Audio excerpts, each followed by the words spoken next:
You're listening to an Anderson Entertainment production. This episode, we're hearing cruel and unusual opinions in FAB Facts.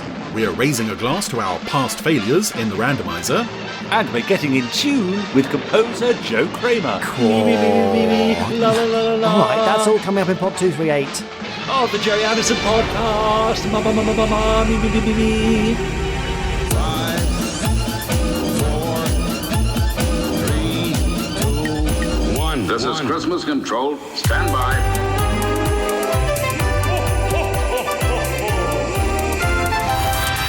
Let's go.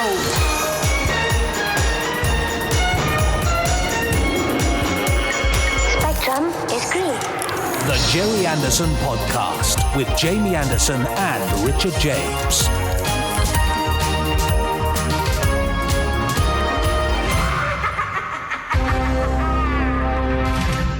Well, welcome to episode 238 of the Gerry Anderson Podcast. Yay. Now, this week, we're exploring some of the most iconic and beloved series in the Anderson canon. Join us as we dive into the worlds of classic shows, discussing behind-the-scenes stories and secrets, exploring the enduring appeal of the characters and their indestructible vehicles, sometimes indestructible, and sharing some of our favourite moments. We'll also be taking a look at the recent resurgence of multiple series in popular culture and discussing what the future holds. So sit back, relax, and get ready for some high-flying adventure with the Gerry Anderson Podcast. What is that? What's going on? What's that? What's that? That was an introduction to the Gerry Anderson Podcast. If it was unlike any other introduction I've ever heard, ever. In a positive or negative way? I'm not saying. Well, as we explored a couple of weeks ago, this was actually written by ChatGPT. That introduction? The AI system, yes. I asked it to write a fun, informative and snappy introduction to episode 238 of the Gerry Anderson Podcast. Well, in that case, it was quite impressive, I know. We'll be out of a job soon, mate. I'm confused. Does it know about the Gerry Anderson Podcast? It knows about the internet and human knowledge up to 2021, I believe. So it should do, because we've been podcasting through that period. So it was sort of almost instantaneously. It was trawling the internet and picking up the podcast and what people were saying about it and what was in it, and it compiled that introduction. Yeah. Based upon that. Actually, that is pretty impressive. Yeah. I'm just now asking it to write a positive review of the Gerry Anderson podcast. Right. So this review is from our listener, the very lovely but artificially intelligent Chat GPT. They say, I recently discovered the Gerry Anderson podcast, and I have to say I am thoroughly enjoying it. As a fan of the Anderson universe, it's been fantastic to hear in-depth discussion and behind-the-scenes stories about some of my favourite shows. The hosts are knowledgeable and enthusiastic, and they bring a real passion to the material. What? They do a great job of balancing in-depth analysis with light-hearted humour, making the podcast a joy to listen to. Oh my God, in addition, that's really the worrying. guests they bring on the show are always interesting and offer unique insights into the world of Gerry Anderson. I particularly enjoyed the recent episode featuring an interview with one of the writers of the classic Anderson series. Well, that's not quite true, is it? But there we go. Sure. Overall, the Gerry Anderson podcast is an absolute must-listen for fans of the iconic creator and his work, and I can't wait to see what future episodes have in store. That's extraordinary. Actually, that is extraordinary, isn't it? Other than the writers of classic Anderson series, that's pretty. I mean, if we include that's a worry. Joe today on music writing, I suppose you could just about say it. But maybe it's an incredible tool. Fascinating and terrifying in equal measure. Anyway, I'm not sure I like it. Well, shall we just do one more thing? Go on. What's this then? Tell me about the hosts. Of the Gerry, I may not know this because it's a bit special. Yeah, okay. Because then we can maybe avoid our introduction and do the whole thing. I see. From I like AI. that. You see what I mean? Oh, gotcha. Yeah. But I don't know if it'll know enough about it. All right. Sadly, ChatGPT doesn't know, so our jobs are safe. What? No, I'm a bit disappointed that it knew all that other stuff, but didn't know anything about the hosts. Yeah, it's just its knowledge isn't there, and it can't look on the internet for stuff. It's based around other stuff. Anyway, look. Wow. We are the real people who host this. I'm Jamie Anderson, son of the late great Gerry Anderson, and I'm the co-host of the Gerry Anderson podcast. And you are? Well, I'm Richard James, still Richard James, son of the late great William James, and I'm co-host of the Gerry Anderson podcast. And I was in Space Precinct. You were indeed, and also That's Terror why I'm Hawk's here, File really. and First Action Bureau and many other things, and you're also the writer of 5 Star 5, That's right. and Intergalactic Rescue Force, Stellar Yes. Patrol, and other upcoming Anderson properties. Anyway, have I just given something away? Also, we're joined by the Randomiser himself, Chris Dale, Hooray. who Yes. later on will be picking a random episode of a random Gerry Anderson show with the Randomiser and telling you all about it. That's true. Yeah. There you go. So the will be rest of happening. this thing will be spontaneous, Yep. not generated by an AI. We promise. No. As much as you might wish it to be, Yes. it won't be. Yeah. There you go. Yeah. Right, that's it. Shall we? Good, okay. I'm not saying that's it for the is that it? podcast. All right, see you next week. Oh, I see. Sorry. No. No, you mean we- that's the introduction. That's the introduction done. Great. Yeah. Yes, we've got this thing, haven't we? What's that? So a few weeks ago, I was rolling a dice and randomly selecting some carefully chosen styles in which Richard could introduce the content of the podcast. Yes. Now, I've It's held all a off bit for a couple of suspect. weeks, but there is only one choice remaining, so there's no point rolling the dice. What? Because there's only one in the list of things that we had left. Right. Yeah? Okay. I mean, I can do the dice roll if you want. But what if it lands on a different number? Because when one number is chosen, Oh, that you cross number it then off, do you? it gets crossed off. Okay, or roll if- it, and if go we- on, then so- roll it, roll it. All right, fine, hang on. You get the dice. Right, Yeah. you ready? Yeah. Okay. Oh. It's on the floor. Oh, how Right. convenient. It's just What? another right number because there's only What's one it? choice left. What are the chances? So, Richard, no, actually, what please- are the chances? 1 in 6. Are they? Yes. No, because you had said that number 6, for example. Yes. What number is that you just rolled? 4. So you had prior to this already labelled if it rolls onto number 4, then Richard will do this. Yes, Yeah. but then every week, And as then a number has been chosen, Yeah. that number has then been replaced with one of the remaining options. So now, when I roll the dice, all 6 numbers are this particular option, which is why I said rolling the dice was pointless. Right. Are you with me? Not entirely. Right, Richard but James, go on. you Yeah. are this week introducing the contents of the podcast in the Yes. style of Richard James Right, arriving that's on the good so sofa far. of the chat show hosted by Terry Wogan. So Right. you, as Terry Wogan, will be interviewing yourself myself. as Richard Okay. James to explain and find out about what is on the podcast this week. Oh, God, right, So okay. it's time for us to go over to no. this week's next guest on the sofa with Wogan, whatever it was called, I can't remember. Yeah. On the sofa with Wogan, that Yeah, sounds that's this week's guest, Okay. Richard James. And here we are for some more gubbins to do with Gerry Anderson podcast. And I have here Richard James, the old fellow himself. Yes, hi Terry. How lovely for you to have me on the sofa today. Tell us what's coming up on the old podcast, Richard. We'll start off with FAB Facts, which, yes, now, I understand that the old FAB Facts is a little controversial, is it not?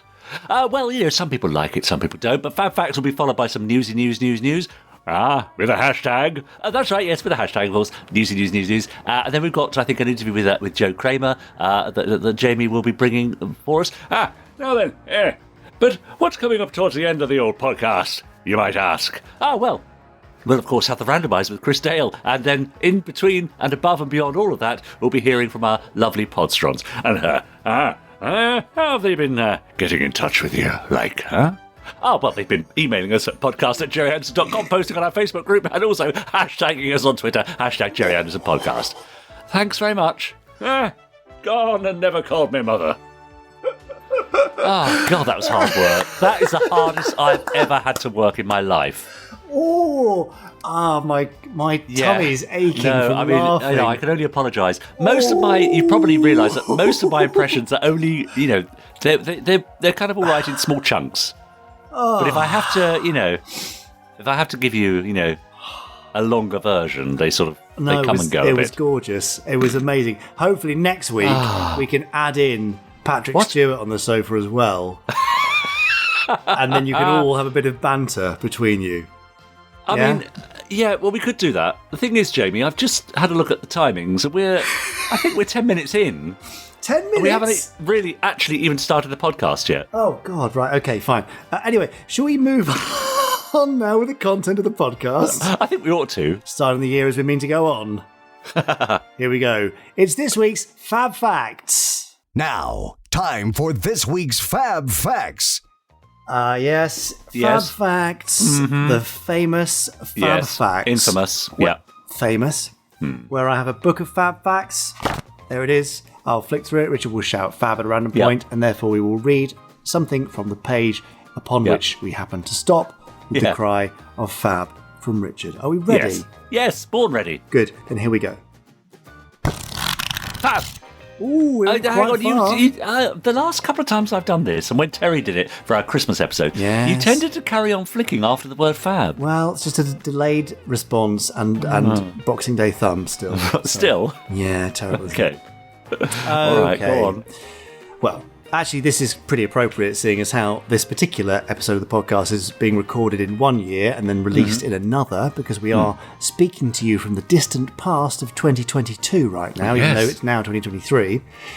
But this Fab Fact is about a court case that was argued in one year and then decided in another. Right, okay. Those years, in this case, are 1991 and 1992. I'm sure you remember them well. Yeah, I do. Yeah. Okay, well, it all started with a prisoner named Hudson, who was severely beaten by guards at a Louisiana state penitentiary. Sure you can see how this is Anderson connected already. No, nor me. Hudson claimed that he suffered minor bruises, facial swelling, loosened teeth, and a cracked dental plate. A lawsuit was filed on his behalf, and the American courts soon began debating whether the use of excessive physical force against a prisoner should be qualified as cruel and unusual punishment. Right. In other words, in addition to being a bit mean and nasty, should it also be illegal? I mean, again, this is so Anderson related, I'm sure you can tell. Yes, go on. Incredibly, this debate didn't get settled until the case reached the highest court in the land, the US Supreme Court. Right. In the midst of all the legal fine print and opining, Justice Clarence Thomas quoted a hot take on torture penned by learned judge Frank Easterbrook. Okay. In the spirit of journalistic excellence, that has come to define these Fab Facts. We now present you with the quote in its entirety. What? Are you ready? Yes. Good. Many things, beating with a rubber truncheon, water torture, electric shock, incessant noise, reruns of Space 1999, may cause agony as they occur, yet leave no enduring injury. The state is not free to inflict such pains without cause, just so long as it is careful to leave no marks. So, in other words, it is a violation of civil liberties for a government to torture someone, even if they don't leave behind physical marks, and it seems reasonable and the case was closed. But is there no justice for Space 1999 fans? What? How on earth can one of the 70s best sci-fi dramas be compared to things like electric shocks or being beaten with a rubber truncheon? Yes. Now, perhaps the reason is because Judge Easterbrook had only ever seen Year 2. Or was he simply unable to stomach science fiction? We will never know the answers. But so far as we know, this is the only known reference to an Anderson series in the US Supreme Court. Well. So, Podstars, the question is, do you know of another one? Do you have a defence of Space 1999 Year 2? Or maybe have a petition to legally ban torture as a crime against humanity? Should that be on the cards? Do send us your emails to podcast@gerryanderson.com. Right. I mean, okay. Yeah, that's extraordinary. What a Fab Fact, eh? Absolutely. I mean, a lot of messing around to get to that mention of Space 1999. Yeah. Wow. Great. Okay. What a strange thing to put in, though. Well, I didn't put it in. No, as in the judge putting... I thought you meant the Fab Fact. No, reruns of Space 1999 that is odd. May cause agony as they occur, but yet leave no enduring injury. I think many an people attempt at humour, I would think. Yes, absolutely. Yeah. Anyway, thanks, Judge Easterbrook, for your humour. Yeah. We all found it hilarious. Anyway, that's that. Good. I don't think I can add anything else to that bizarre Fab Fact. So that, rather uncomfortably, perhaps painfully, brings us to the end of this week's Legal fact! Oh, legal fact. Nice. I couldn't even think of a thing. No, you didn't, did you? No. Lord.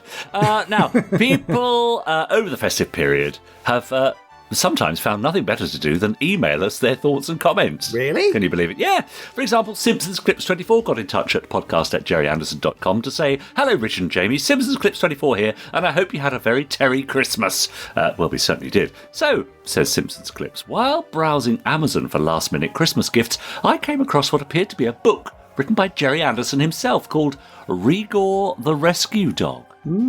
Unfortunately, it didn't seem to be available, and everywhere else I looked didn't stock it either, which makes me wonder, was the book ever published? Because an ISBN number certainly seems to have been assigned to it.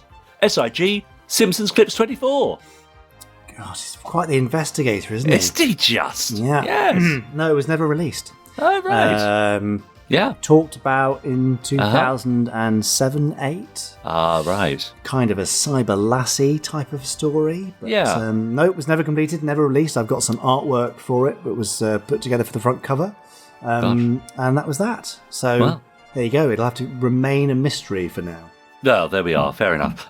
Matt Mayhew says, Richard and Jamie, following the conversation on Pod 235... Oh, here we go. I wonder if Jamie might like a field of mathematics called recreational mathematics. Ooh, sounds fun. A varied field which encompasses things from Rubik's Cubes to mathemagics, using maths to create magic tricks. There are a few card tricks like this. I like what are called figurate numbers, that are numbers that are arranged to make shapes. So I'll go with 231, as that is the highest triangle number out of the current pods. The next 3 pods have interesting number types attached to them. 236 is a happy number, 237 is a lucky number, and 238 is untouchable. Talking of numbers, says Matt, I got round to watching Joe 90 and the Secret Service recently. I can see why Joe 90 isn't one of Jamie's favourite series. Joe the character can get quite irritating, but I couldn't work out if he's written to be annoying or if it's because the actor playing him plays him that way. Despite that, it came out as the second highest rated series out of the Supermarionation era. It'll be interesting to see where it lands when the Anderthon is complete. Captain Scarlet and the Mysterons is my highest rated so far. At the moment, it's the only series I say benefits viewing in production order, as the story and production improvements that happen feel also like Wynne learning how to use Joe as an agent better. With the Secret Service, I like the concept of it and would have liked more, as they would have worked out what types of stories work in this format better. I know it's one of the series not likely to get the Big Finish reboot treatment, but it would be interesting seeing what could be done using the show's premise. Anyways, I hope you had a good Christmas this year. I'm planning to watch an episode or 2 of either UFO or Space 1999, or maybe both, with my father, as he mentioned that he watched the latter when it originally aired, and hopefully Stand By for Action concert. So thanks for all this year's pods, and a Merry Christmas and a Happy New Year, or should that be Nadolig Hlawen? It should be. Thank you for your Welsh. That's very much appreciated. There you go. Now, can I leap in with an observation I made recently? Yeah, please do. Well, I've been reading a fascinating book by David Eagleman called Live Wired, about how the brain wires up and how we learn things and how we adjust over time. Really, really fascinating book if you're interested in neurophysiology, neuropsychology, etc. Yeah. And relatively accessible. But there's a bit in there where he talks about the idea of uploading skills and memories to brains. Right. And how, in his opinion, it would actually never, ever be possible. Oh. Because all of our memories and skills and knowledge is built on all the things we already know and put through that filter. So, for example, when somebody learns to pilot a helicopter, they may have in the past played a lot of flight simulator games. So they'll be relating those skills to their existing memories and knowledge of flight simulators. Others might relate it to the balance of riding a bike. And so it'll be built on that. And others still may have even ridden a horse or something as a kid and have a sense of seat and balance and place in three-dimensional space from that. So I see.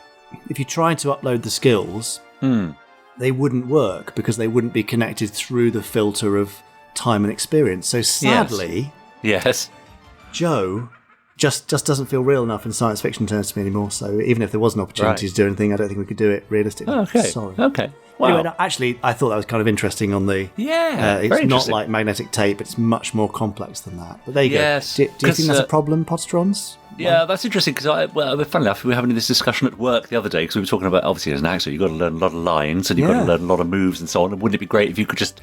That's what takes up the bulk of the rehearsal time, is learning the blooming lines. Yeah. So wouldn't it be great if you could arrive on day one having downloaded the lines to your brain? Yeah. So you can then actually start working? But sadly... No. May never it's happen. not possible. Yeah. Fair enough. Anyway. Liam Mahoney got in touch to say hello, Jamie, Richard, Chris, and everyone at Team Anderson. The SHADO Technical Operations Manual Standard Edition just landed on my doormat, and I had to write to thank all involved in producing this gorgeous book. It's everything I hoped it would be, and much more. I can't wait till the special edition arrives. Please pass on my heartfelt appreciation to everyone who helped bring us such a fabulous early Christmas present. Are there any plans for any other technical operations manuals? I would love to see a Spectrum manual. I love the idea of Colonel White handing new recruits a copy of the Spectrum Technical Operations Manual to acquaint them with the organisation. Or maybe the Colonel would delegate that kind of thing. Wouldn't it be great if Captain Magenta was responsible for welcoming new recruits? With his limitless enthusiasm and unwavering dedication to duty, he'd be certain to impress the recruits. SIG, from Liam Mahoney, who, in case you hadn't guessed, is a totally ecstatic UFO fan. Oh, well, I'm really glad you like the book. Chris and AC and Steve and the whole team have done an amazing job on that lovely, lovely book. So if you've ordered it, I hope you managed to get it in time for Christmas, despite all the Royal Mail strikes, etc., and that you've been enjoying it. I think we've fairly well established that the technical manual thing is quite a successful formula. So there will certainly be more over the coming years. Great. Sounds quite positively plural, doesn't it? It does, yes. From China, it's Paul Hyder, who says, well, my favourite pod number is 168. Why is that? Well, Paul Hyder, he says P is the 16th letter of the alphabet, and H is the 6th, my initials. It's the 8th, isn't it? That's what I meant, yes. He's written 6th, but he probably means 8th. Yes. And I think you'll find that Paul Hyde, our ambassador in the Isle of Wight, agrees with me too. I'm sure he does. What a pair of Happy PHs Christmas you are. Happy New Year from PH. Yeah, great. Nice. Roger says, hi, Richard, Jamie, Chris. My wonderful deluxe set of the SHADO Technical Manual arrived, and I added it to the Straker briefcase I've made, and it fits perfectly. So well done to all involved, especially CT. Love his artwork. But I was wondering if Jamie has considered selling the SHADO binders in packs of 5, as I'm sure I'm not the only one who would like more than one. And he sent us a few photos to show us how it looks. Have a great Christmas. This is sent a couple of weeks ago. Hope to see you all at an event in the new year. Kind regards from Roger. Cheers, Roger. Enjoy. Yeah. We're not going to be making any more bits and pieces from the special because it was just for the special. Yeah, fair enough. Christian Buse, do you know if ITVX will be showing any of Gerry Anderson's non-ITC material like Dick Spanner or Space Precinct or Lavender Castle or Torchy or Four Feather Falls or New Captain Scarlet alongside all his work for ITC?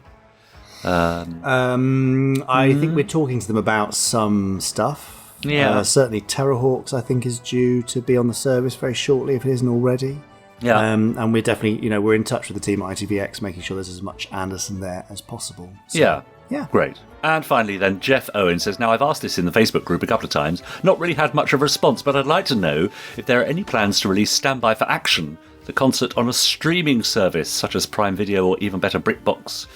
He says BritBox, it's got the possibility of being the online home to Gerry Anderson products in much the same way that Paramount Plus has Star Trek and Disney Plus has Star Wars and Marvel. So how about releasing an audio version on Spotify at some point?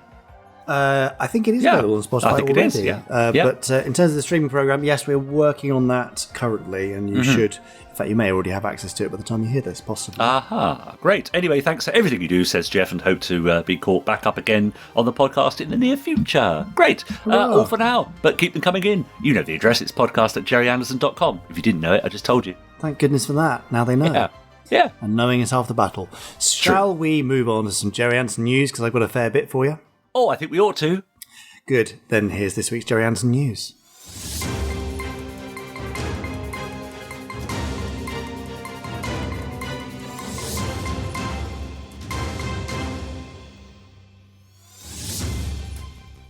It's the Gerry Anderson news. Newsy. Oh, you added another newsy in there. I did, yes. Okay, yeah, fine. just for the new year, you see. Okay, makes sense. Well, bearing in mind that we're recording this well in advance, so this news may now be defunct, I will first of all thank you all for your Cheers, Gerry Anderson messages from Boxing Day, which we will be reading out next week. You're always so lovely with all the things you say, and it really helps us kind of carry on spreading the word and spreading the Anderson love and the legacy.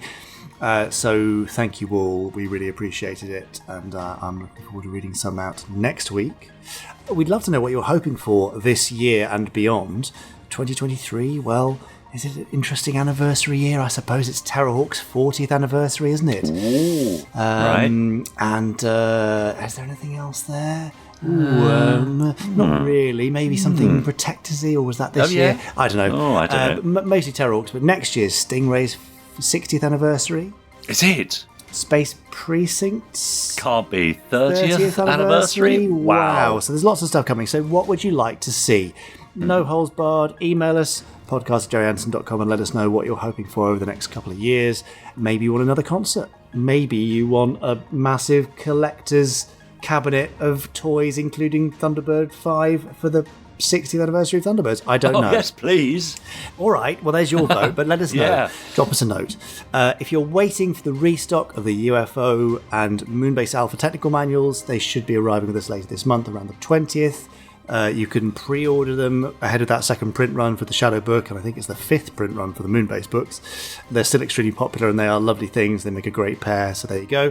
If you're waiting for your ticket to be answered from our support team, please know that they are back on the 4th of January, and then they'll be making their way through those tickets as quickly as possible. There'll be a little bit of a backlog. We will be doing our best, but thank you for bearing with us. We'll make sure everything is solved for you in due course. If you are wanting some instant access, remember that downloads are now live on the Gerry Anderson store. So if you want a downloadable version of, any of the audio dramas and audiobooks that we've done over the last 2 years, then they are now available for instant download, as well as bigfinish.com. But I know lots of people just like to buy direct and they don't want to set up a new account with another company, which is totally fine. Yeah. We may have possibly a free gift offer on the Gerry Anderson store currently, but you'll have to go and look because I'm not sure it will have been implemented in time, but if it has, then great. And if you are waiting for a delivery from before Christmas or immediately after Christmas, thank you for bearing with us. These are all in the hands of the various postal services and couriers, but in the run-up to Christmas, everything went very wrong because of strikes, and we did our best to mitigate against those, but there's just not that much we can do. If we've said to you it's been posted, it has been posted. Royal Mail may well say there's no tracking information or it hasn't been picked up. That is not true.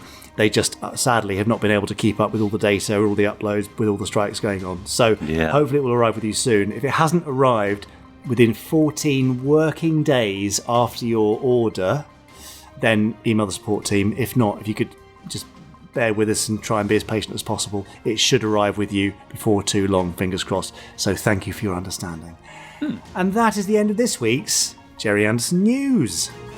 That was the news. New Year's news. New Year's News is great. Lovely. Beautifully done. Thank you.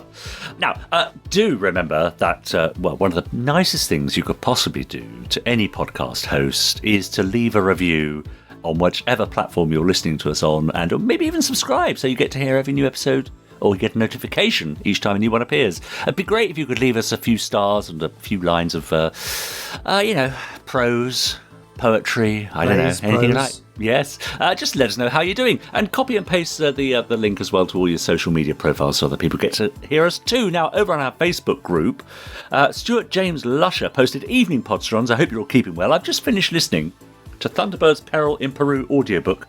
After 2 weeks, I finally got round to listening to it, and it was fantastic. And a huge congratulations to all the cast and crew for making all the Thunderbirds adventures come to life. Thunderbirds are go FAB. Yes, indeed. Great. Philip Murphy, I think Richard's impression of Patrick Stewart on the latest pod was fantastic. I thought Patrick had rushed into Richard's garage and grabbed the microphone. Did you really? I mean, it was good, but come on. Peach Harding agrees. I actually thought they'd got Patrick Stewart on the podcast, she says. Aren't they lovely? Kevin Trott says, thrilled to announce that I'm now working behind the scenes at Harlington Strager Studios. Ooh. My welcome pack arrived today. Excellent. Congratulations on the new role. Yeah. Miles Parrish says, Dr. Peter Caddick Adams has the life many of us can only dream of, turning the incessant dropping of Anderson references into an awesome career. And Morty Vicker agrees with that. One of my favourite podcast guests. What an ambassador for the Anderverse. Just picture all those nodding generals. Yes, Peter was a fantastic one. Our military historian who also does lectures on leadership and stuff for NATO, amongst others. So, go and listen to his 2 pods. And Martin agrees, says, I loved the anecdote about Gerry references being mentioned in passing in official ESA briefings and meetings. Yes.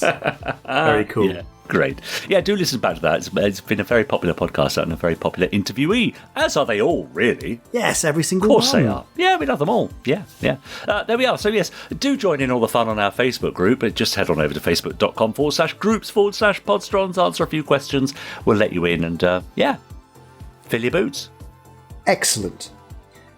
Well, you've already mentioned all of our popular guests and interviewees. Well, I've got another one for you coming up right now, if you don't mind. Oh, yeah. Yeah, please do. Well, Joe Kraemer's his name, and composing music's his game. Okay. I thought you'd Did like he tell that. you to say that? No. I've gone a bit mad, I think. Anyway, you will definitely know Joe's work if you're a fan of our audio productions. From the thrilling theme and incidentals of First Action Bureau to the Barry Gray-styled tunes from Thunderbirds. Also, Hollywood blockbusters like Mission Impossible Rogue Nation. They're all Joe Kraemer composed productions. He's a very nice man. We spoke at some ridiculous hour for him and a very pleasant hour for me. So let's stand by for Joe Kraemer to bring music to our ears. Hi, I'm Joe Kraemer, and I'm a composer of music, as well as a sound designer for Big Finish and Anderson Productions. A bunch of projects that have been a real treat to work on. Doctor Who. You have to say that. You can't talk to us here, Joe, and say, and I've hated every minute of those productions. Well, no, you've done a huge amount of cool stuff, and you always deliver. And we're going to cover all sorts of stuff in this. You know, listeners may know your work from First Action Bureau or the recent Thunderbirds bits and pieces. And obviously, if they listen to Big Finish Space 1999, I think that's you, isn't it? Yeah. Yep. And all that Doctor Who stuff. You've done Doctor Who's with me, all sorts of cool stuff. We could bang on about it for hours. So you're connected to a previous interviewee in the podcast, Mark Altman, right? We kind of have a mutual contact there. We have. Well, I've been working with Mark Altman since, the early 2000s. We did a half a dozen horror films together in the noughties. And then a couple of TV series. We did a sort of sexy thriller show based on Mark has worked as an editor for different magazines like CFX or CFQ. Yeah, CFQ, excuse me, and Femme Fatale's magazine. And so they took that property and made a TV show out of it for HBO Cinemax that was like Black Widow stories, beautiful, but like Body Heat or Basic Instinct, beautiful women who sort of seduce down on their luck men and then, take them. I can imagine the thing. Yeah. And so, and then we did a TV show more recently called Pandora, which was sort of like Riverdale meets Star Trek, River Trek. And so we had a lot of fun on that. That actually sort of the second season was happening right during COVID, during the lockdown. So it was interesting. I was working on, this TV show while everyone was all locked down. So Mark Altman, who obviously big sci-fi fan, you and I have talked about him in previous podcasts. Yes, great enthusiast. Love Space 1999. So it's always nice to find these little shared connections. That was purely by chance. Any other kind of titles and stuff that people might have heard your work on, Joe, that you'd be happy to list? I did two things outside of the strictly sci-fi genre. One was Transference with Alex Kingston, which was a real treat. It was sort of like a procedural thriller almost, or a psychological thriller. That was for Big Finish. I think it was like 8 one-hour episodes. It was quite long and detailed and in depth. Ingrid Oliver was in it. So it was a lot of people from the Big Finish repertoire of actors. Repertory. Yes. And then the other thing that I did that I'm quite proud of with Barnaby Edwards was Box of Delights, the Box of Delights, Derek Jacobi. Yeah, nice. Louise Jameson. David Warner was in it.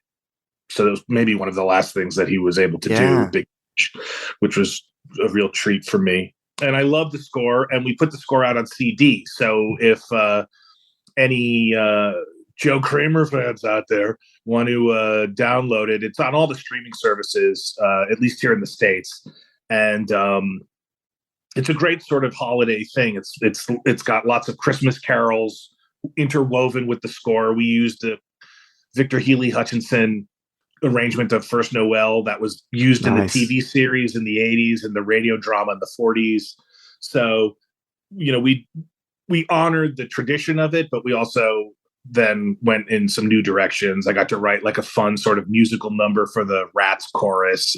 And it was a nice departure from the more science fiction stuff that I traditionally do with Big Finish. Yeah. Oh, well, that's cool. Yeah. Interesting that kind of notes on the level of detail to which you go to in your kind of thinking about, your intellectualizing about music in a way that maybe people don't appreciate later on. I'm going to come back. Yeah. I think we'll touch on that a few times as we talk about various bits and pieces.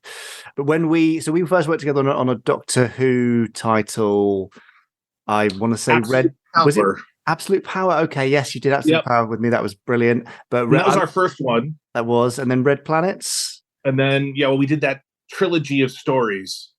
It was Two Masters? It was 3 Sylvester McCoy stories. There's a Quantum Possibility Engine. Yes. Red Planet and Dispossessed? The third one. Yeah.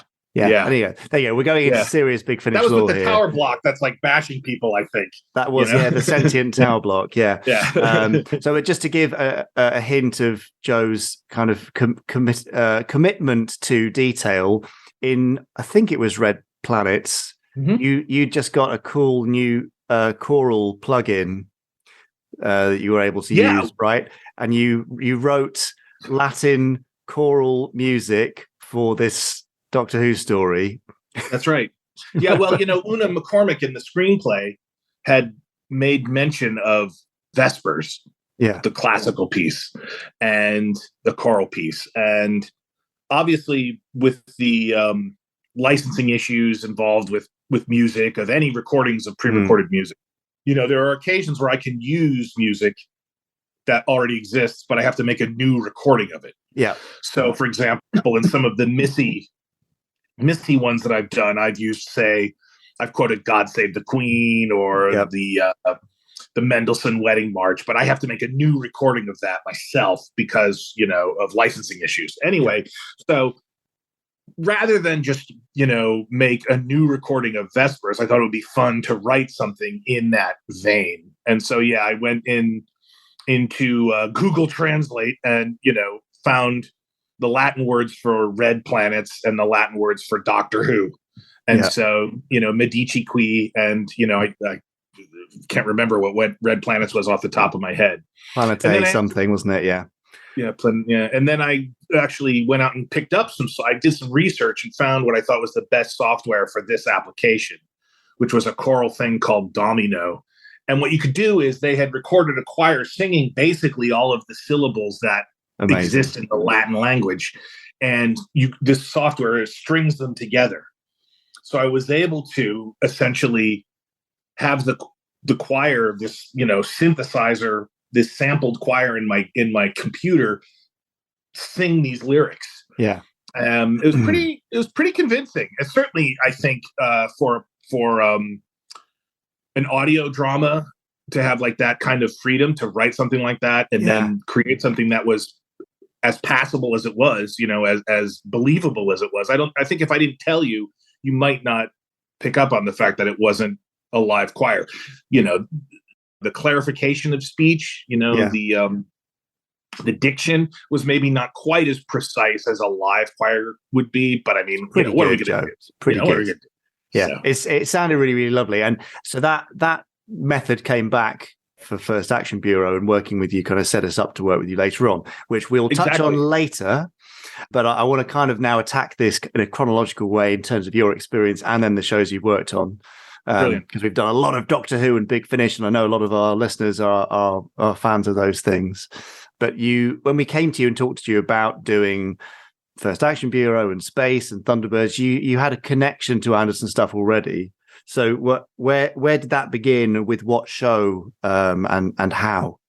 Well, I mean, at the risk of being, well, all right. So obviously the youngest exposure was Thunderbirds, and the sort of entire pantheon of Marionation material that in America was often picked up and aired on Saturday mornings.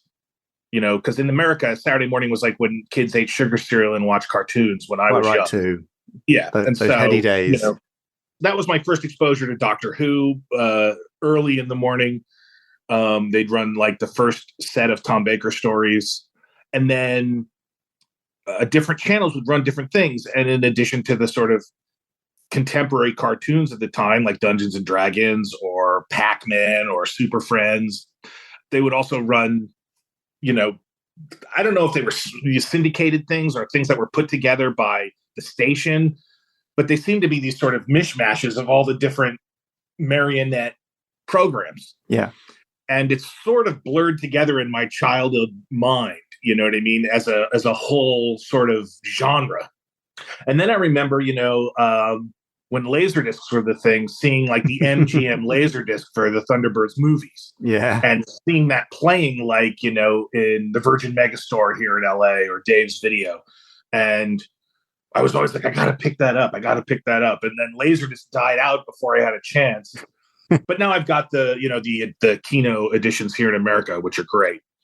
And then in addition to that was, again, at the same age, was Space 1999. Yeah. Which in that era before Star Wars, the older kids on my block, I remember they had like the Eagle One spaceship toy and, you know, trading cards, bubblegum cards. And I don't remember if they had any like action figures, but, you know, they had some of the merch.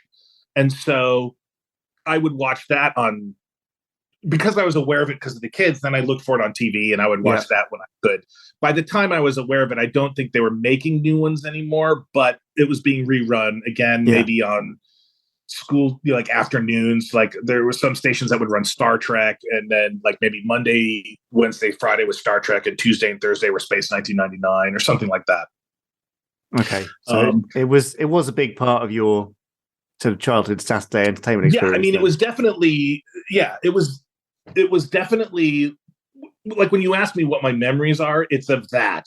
Yeah. You know, I mean, you know, unfortunately for every other science fiction franchise in existence, once Star Wars came out, they kind of monopolized my attention. Of course. You know, I was 6 when it came out, and between, you know, the music and, you know, the special effects, it kind of monopolized everything in my life for a good couple of years there. Yeah.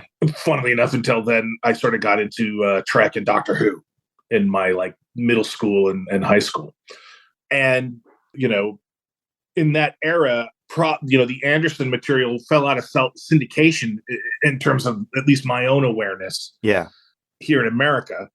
The next thing I believe, the next time I was sort of aware of it was my friend Ellen, who works with, or at the time was, you know, part of Jonathan Frakes' production company, was, you know, involved in the film that was being made of the material, which had, you know, I know a whole other kind of aesthetic behind it by going live action and all that stuff. Yeah.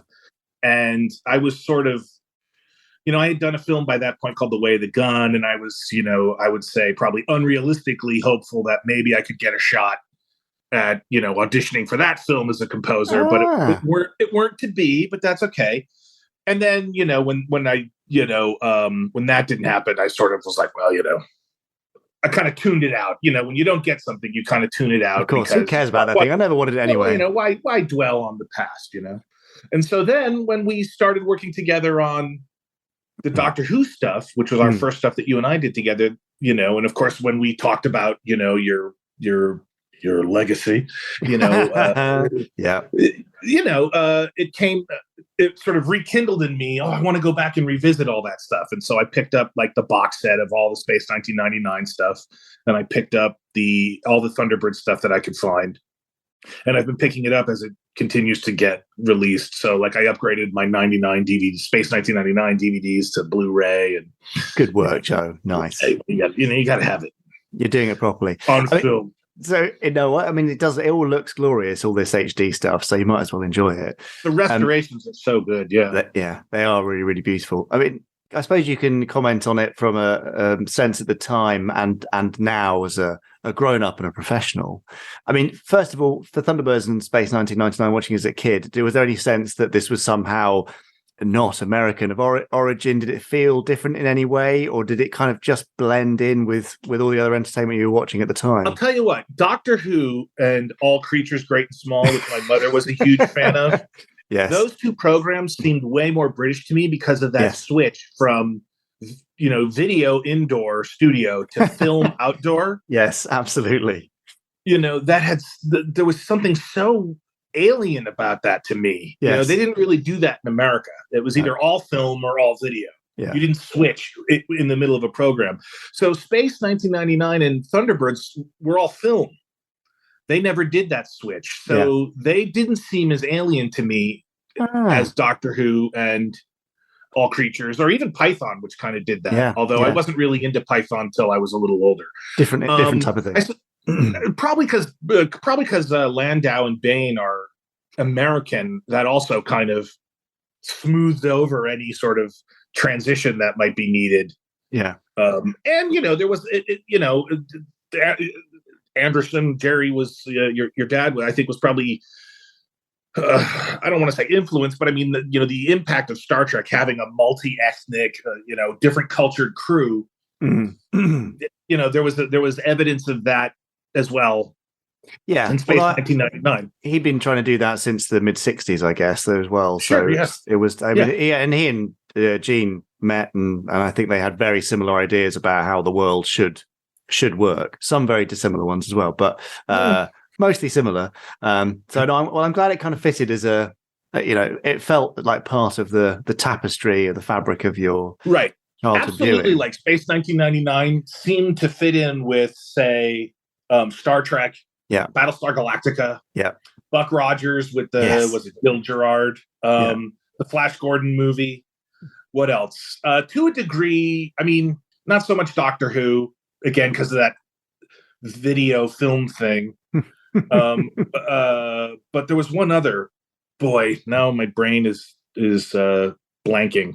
What do you call it? Corpsing? I'm corpsing. Well, if you're laughing, don't worry. We're digging into the recesses of memory. So if it jumps in, you can say. But I guess then, in musical terms, you were suddenly exposed to two very different, but obviously connected scores from Thunderbirds and the other Supermarionation stuff in Space 1999 with Barry Gray. Did it stick out to you at the time, and then as an adult and a professional now? What do you think of Barry Gray's scores? Because they're so at odds in many ways with other stuff at the time, with what is on screen, and yet they marry up so beautifully. Well, first of all, I love it all.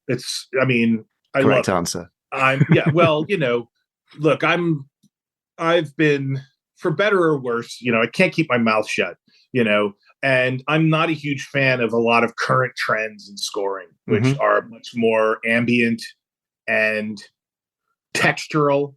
They're not so much about themes. They're not so much about bold, emotional statements.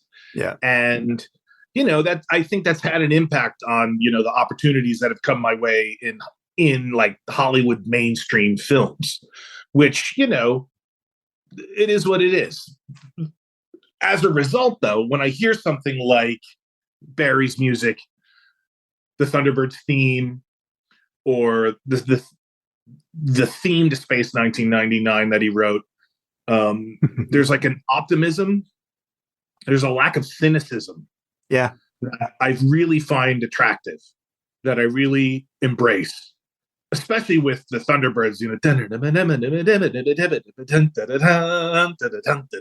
That optimism, that march, that gung-ho kind of rally the troops. And I suppose there's a certain Britishness to it, But in my young mind, I wasn't really able to make distinctions between, say, the British schools of composing and the Russian schools of composing, or the Germans.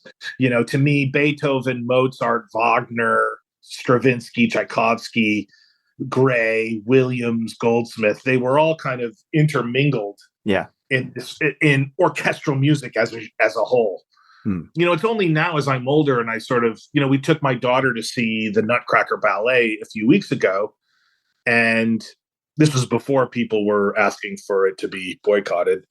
But I was struck by just what an impact Tchaikovsky's music has had on me as a composer, and how at odds that kind of music is with what most directors and film studios seem to want as scoring these days, which is probably why it's one of the reasons I'm so happy to continue this work in the audio drama world, where the music needs to help tell the story, because we don't have that visual component.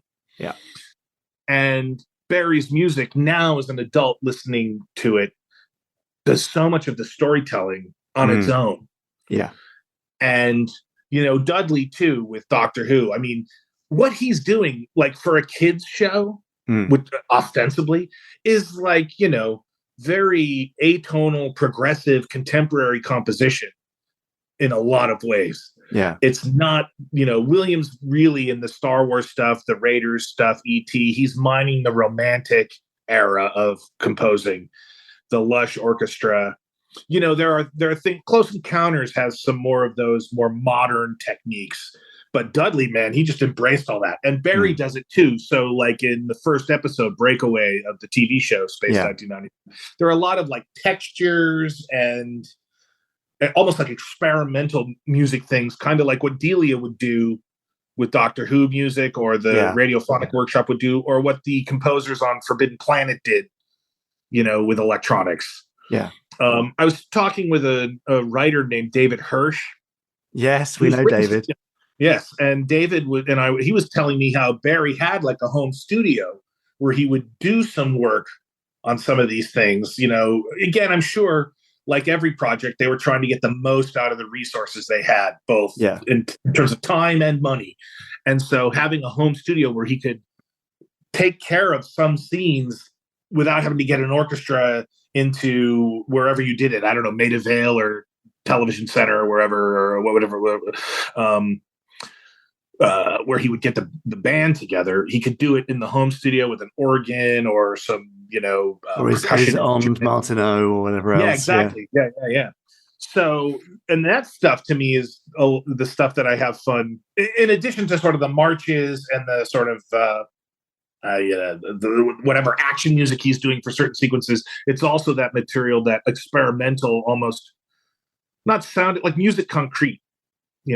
That kind of stuff is fun to emulate. And so like in my Space 1999 scores, there are things that I'll do with that, with like an organy sort of sound, or an electric harpsichord, or the vibraphone with the motor turned on, which is sort of makes this it's almost like a Scooby-Doo sound, or like a 50s, like whenever there was like a mad scientist who was hypnotizing somebody in the 50s, it was that vibraphone with the motor turned on.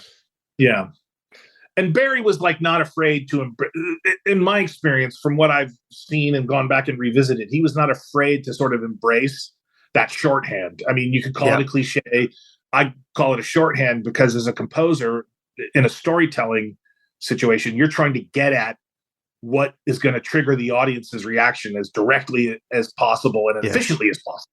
Yeah, absolutely. And but I mean, there's a few things you said there that really stick with me. Optimism is one thing, and we should talk about that. But there are things that Barry used that are, maybe hackneyed or cliched now. The typical kind of wah-wah muted trumpet, this is a comedy moment, and the kind of the timp bounce when the hood's camera hat pop. Exactly, all that sort of stuff is so...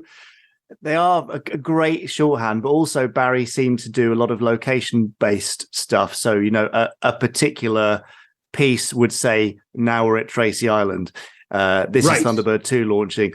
This is a super tense rescue thing where we're running out of time with the kind of little kind of bongo motifs or whatever else. The countdown thing at the beginning too.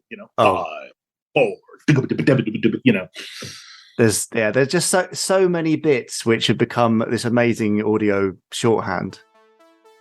Thank you, Joe. Lovely. As we mentioned there, music so vital to any Anderson show, and I kind of like the fact that Joe sort of letting you in on some little secrets there about how things work. And, and also, I mean, we went off on a bit of a tangent about Doctor Who, so apologies for that, but I'm sure you'll be forgiving. And actually, the talk of Doctor Who, in particular, Red Planets, and what we used in that episode does tie into something we talked about at the end of part 2. So, yes, you'll have to remember that for next week. But wasn't it great? Lovely, Joe. Lovely. Thanks, Joe.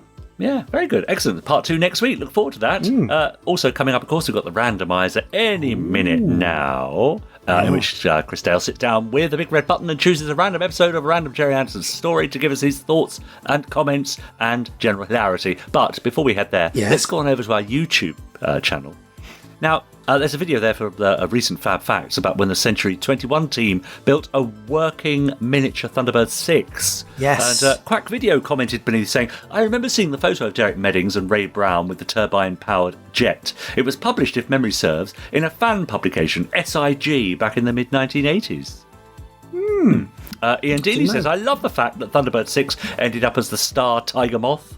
Alan says, nowadays there are actual miniature gas turbine engines used for radio control model aircraft. Back then in the 60s, I wonder if this model used 2 miniature pulse jet engines. At least one brand of model airplane pulse jets called Dynajet was available to hobbyists. I remember seeing them at hobby shops in the 1970s, but teenage me did not have enough dollars to ever be able to purchase one. Whether any actual miniature gas turbines that small were available at the time, I do not know. John Clay says, good Fab Fact. Oh, and Thunderbirds Go was shown on Film 4 again in the UK. Yes, it often makes an appearance there.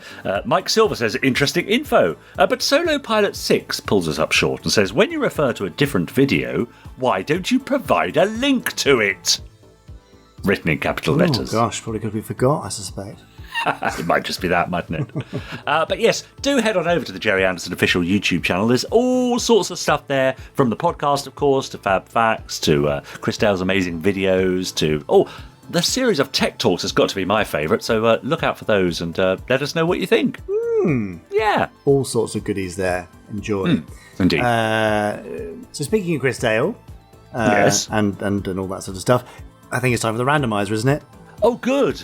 Good. Well, Chris is here as the randomizer to press the big red button on the randomizer or get somebody else to do it, and therefore pick a random episode of Random Gerry Anderson Show and say things about it in a very organised and not random, haphazard way at all. That's true, yes. Good. Well, then here's Chris with the randomizer.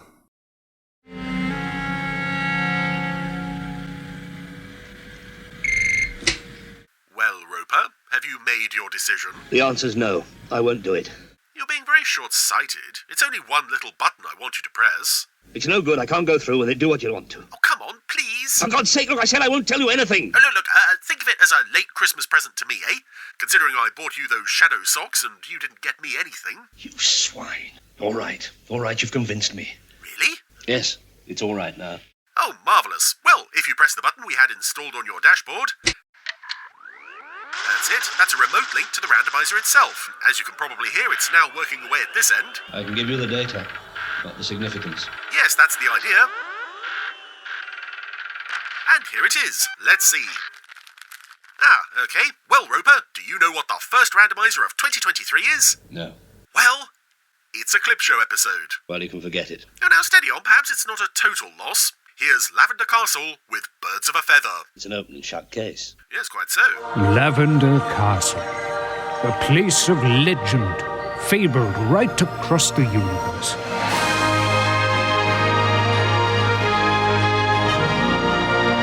This is our quest to find it. So, welcome back everybody to the Randomiser, as we welcome Lavender Castle back to the Randomiser, and we welcome in 2023. I believe this is the first Randomiser to go out in 2023. What better way to look forward to the new year than to look back on some old episodes. Yes, this is the Lavender Castle clip show episode, and I believe my rule traditionally with clip show episodes is don't talk so much over the clips if they're not episodes I've seen. Luckily, I believe that 2 of the 3 episodes that are covered in this clip show are ones that I have seen. And I think I will just talk over the 3rd one, because otherwise, this episode is only 10 minutes long. If I don't talk for that section, then there won't be much left. But it's nice to go into a Lavender Castle knowing that I have a little bit of familiarity, for once, having seen those 2 episodes. You'll remember I haven't seen Lavender Castle in its entirety before. Report to the dark station immediately. So, it's all happening very quickly. Dr. Aegon has my way! Summoned Short Fred Led to the Dark Station. Yeah, I'd like you to come straight away. Ah, the Dank. Big man himself. Oh, wow. I'll take him some of my best Dank juice. It's a couple of very fond recurring villains here. I think Short Fred Led appeared not too long ago on the Randomiser. Could attend. Oh, who's this guy? Dr. Aegon. I had better watch my steps. This is the Collector, and that's, I think, the episode that he was in, maybe. I don't know. This is the guy I don't know, but I do know Short Fred Led, and I do know the Dank, and I love them both. So, what's the plan? Have been unable to destroy the Paradox and Lavender Castle. I once caught the Paradox. This is interesting. So we have an episode where all our recurring villains are going to gather for a chat and remember how badly their experiences with the Paradox crew went. It's interesting that this is quite similar in setup to the Terrorhawks clip show episode Mars Monsters, where instead of spending time with the show's heroes, we're focusing on the villains. And it encourages us to be sympathetic towards them. They are essentially the primary protagonists for this story. They have a problem, they're trying to work out how to solve it. And I really like that we temporarily get to spend a whole episode with the villains, even if it is a clip show episode. I liked the idea in Mars Monsters, and I like the setup for it here. At least I'm assuming we're not going to see any new material of the Paradox crew. But we have footage of the Collector guy is shooting at... Hey, Colonel, but you missed. Squeak-a-lot. Oh, this is Colonel Clump, I believe. This is the episode that I haven't seen, the Collector. I think he has a supermarket that turns out to be not quite as it seems. We'll discover more when we eventually get to that episode, whenever that will be. But he's taken out Squeak-a-lot. Oh no. No, you are just another specimen for my collection. It's another very attractive, very innovative, very beautifully designed creature. Almost sort of, I wouldn't say cybernetic, but there is a bit of, it just looks like a creature sitting in a mechanical suit. Anyway, Squeak-a-lot has defeated him. That was a quick recap. So, you failed to capture them? Yes. But one day I will destroy the Paradox. Of course you will, mate. Yes. That is an order. If these guys don't beat you to it. You managed to capture the Paradox single-handed. Several times you did, actually. Yeah, you've got quite a good track record. Anyway. What episode is this? Ah, this is Britonia on Sea. Captured him. Was that the last time we did Lavender Castle on the Randomiser? This is quite fresh in my mind for some reason. The Paradox. Yes, and there's that beautiful planet design. Just lovely, lovely stuff. Beautiful CGI in this show for the most part. What shall we do with the crew of the Paradox? What shall we do with the crew of the Paradox? They'll all be dead by morning. I remember that bit. Oh dear. Yeah, I really like this. I like so many of the designs of the characters in this show, but I particularly like Short Fred Led as a character. It's just the fact that he's so stupid. It does work. Seems to have a bit of a problem with drink and food. There's a bit of overindulgence in this character, which is lovely. Oh yes, this was where what's going on now? Roger and Izzy, they had the remote control to bring the Paradox back as soon as Fred had captured it and taken it to his ship. Oh yes. Climbing. It's quite strange that if Britonia on Sea was, I think, the last time we did Lavender Castle. Could be wrong, but how strange that this would be the next episode to come up Next Lavender Castle to come up after that. Captured you? Well, I was right to know they had a remote thingy. I also like that as well. He can't just... He just cannot complete a coherent sentence. In the swamp right outside my shack. And this is from the episode Dueling Banjos, which was quite a while ago on the Randomiser. Again, lovely CGI crash landing, and this is just another superb guest character. This insect-like man with 4 arms, who just sits in the swamp playing his banjo. We're sinking! No. Yes, we have a bit of a banjo off between the Dank and Captain Thrice, as I recall. Anyways, I gotta go. And I'm defending my title of the old Quagmire banjo. Oh, that's right, yes, his dank juice comes in little containers that are clearly just pen ink cartridges. And I'm a dead cert to win again. No, don't go. Is this the episode that we're going to spend most time on through this clip show? We've already done 2 out of the 3. I'd say you're cruising for bruising, Cap. Which, if so, yeah, looking at the timeline, it looks like we're going to spend the most time with this episode, which is great, because not only is this a musical tour de force, it's also a tour de force of animation and just all-round fun.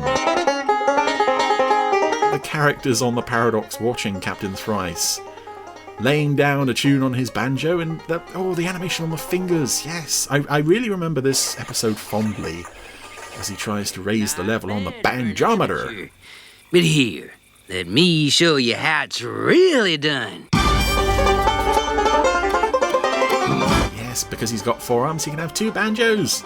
And even Sproggle and Squeaker joining in. Oh dear, this is good stuff. But of course, yeah, this was the final episode of Lavender Castle. I'm assuming this was the last one made. Generally, the clip show episodes, well, often tended to be the last ones made. Plan B. I don't know, Isambird. It's a long shot. It's strange as well that, I mean, this is an episode written by Gerry Anderson, at least that's what the credits say. I've no reason to believe otherwise. Although there's story idea from Rodney Matthews, I think. But how strange that, we were ending series with clip shows way back as early as Stingray in 64, and yet here's Anderson 25 years later still ending shows with clip show episodes. And I don't know, it's interesting. I've always found the idea of the clip show, the idea of it, more interesting than the actual execution at times. The way that looking back at old episodes would have appealed to viewers back in the 60s in the pre-VHS era compared to when this was shown in the late 90s. Excellent. Gentlemen, I suppose it's still fun to see all these guys get together. Save Lavender Castle. Again, very similar to the end of Mars Monsters, they're all raising a glass to toast their new union of evil. And find the Lavender Castle. Oh, here comes a good Flee line. the parrot and flush out the lavatory. Ah, that's it. That's a great last line for the character to go out on. But of course, as the evil foursome sip their drinks, we will be vigilant. Yes. Scanning the space skies. Oh, yes. Never missing so much as a glimpse. Yes. Very observant, very vigilant. They just passed Lavender Castle, the music might clue you in. Very interesting note on which to end the series. Was there a reason that Lavender Castle presented itself at that point to be noticed by nobody? I guess we'll never know, because that was the end of the series. So all in all, I mean, we've still got plenty more Lavender Castle episodes to go on the Randomiser, thank goodness, because this has been a real nice discovery for me going through this. I'm glad we've got more to look at, and this, all in all, is a fun little clip show episode. It's only 10 minutes long, so I can't really say too much about it, but a fun look back at some strong episodes, including one that I haven't yet seen, and just how lovely to see all these wonderfully evil, naughty villains come together and celebrate the fact that they're all basically useless. Good stuff. Ah, the lovely sweet world of Lavender Castle. Yes, it's beautiful, isn't it? Yeah, it's a shame it's one of the less available ones, but we always try and get around that, but yet to have any success with DreamWorks, who have the rights to it currently. Anyway, sure. There'll be more soon, more Randomiser stuff. Could be Lavender Castle next week, could be something else. Could be, it's random. yes. Thank you for describing how random works. Thank you. Well, sometimes people aren't sure, and I... Yeah, but that's what you said to me last week, and you got all haughty about it, because I said it might be another space bit. You said, well, thank you. Oh, okay, I forgot. Yes, so I forgot how haughty I got. Giving as good as I got, yeah. Okay, fine. Well, that's fine. Have you got anything else? No. In which case... Thanks for tuning in to episode 238 of the Gerry Anderson podcast. Yeah, well, that's right. Yeah, we hope that you enjoyed exploring the worlds of these classic shows with us. And if you like what you heard, don't forget to subscribe, rate, and review the podcast. Because your support helps us bring even more in-depth discussions and behind-the-scenes stories about the Anderson universe. We've got more exciting episodes coming up, so make sure to stay tuned for more high-flying adventures with the Gerry Anderson podcast. And as always, keep an eye on the skies. I mean, we've never said keep an eye on the skies. But we should do. So I've got no idea why we started saying that, but basically that was the outro as written by ChatGPT. Yeah, I can tell, but I love that, keep an eye on the skies. Yeah. Okay, let's start using that. Okay, fine. Okay, well, ready? That's it then, isn't it? So until next week, keep an eye on the skies. Keep an eye on the skies. Oh yeah, I can see why we don't do it now. Oh, pants, right, okay. See you next week. Bye. Bye.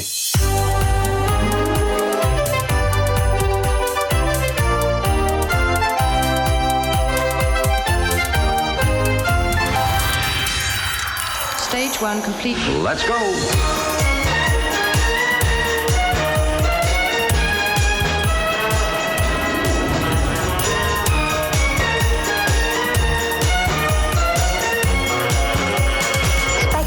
Is green.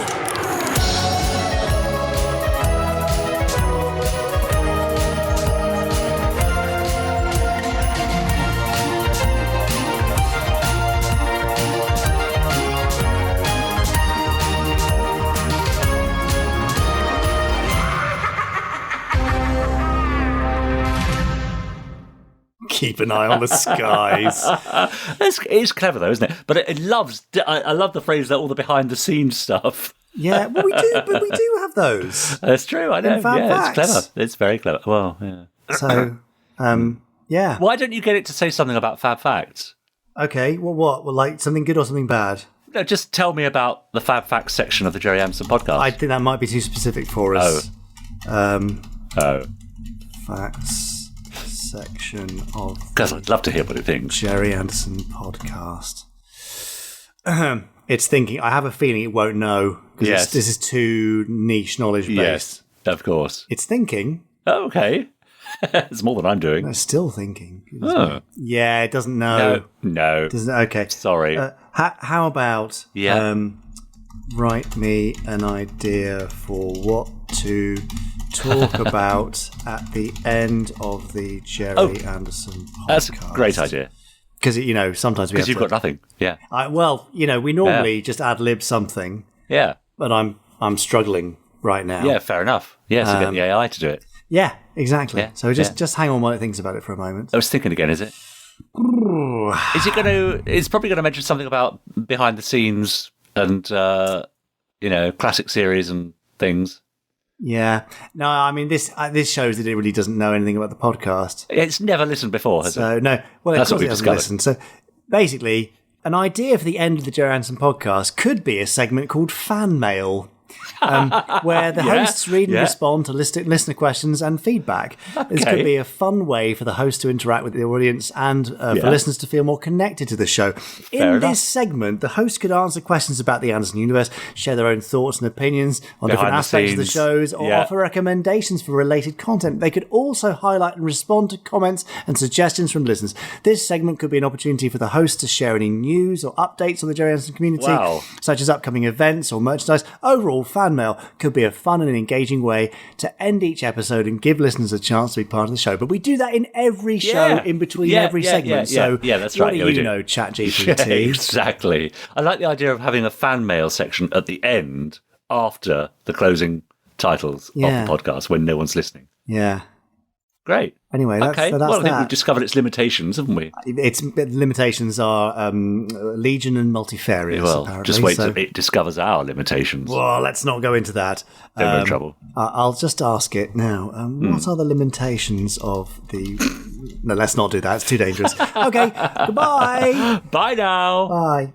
You have been listening to the Gerry Anderson Podcast. Wasn't it fun? You have been listening to an Anderson Entertainment production.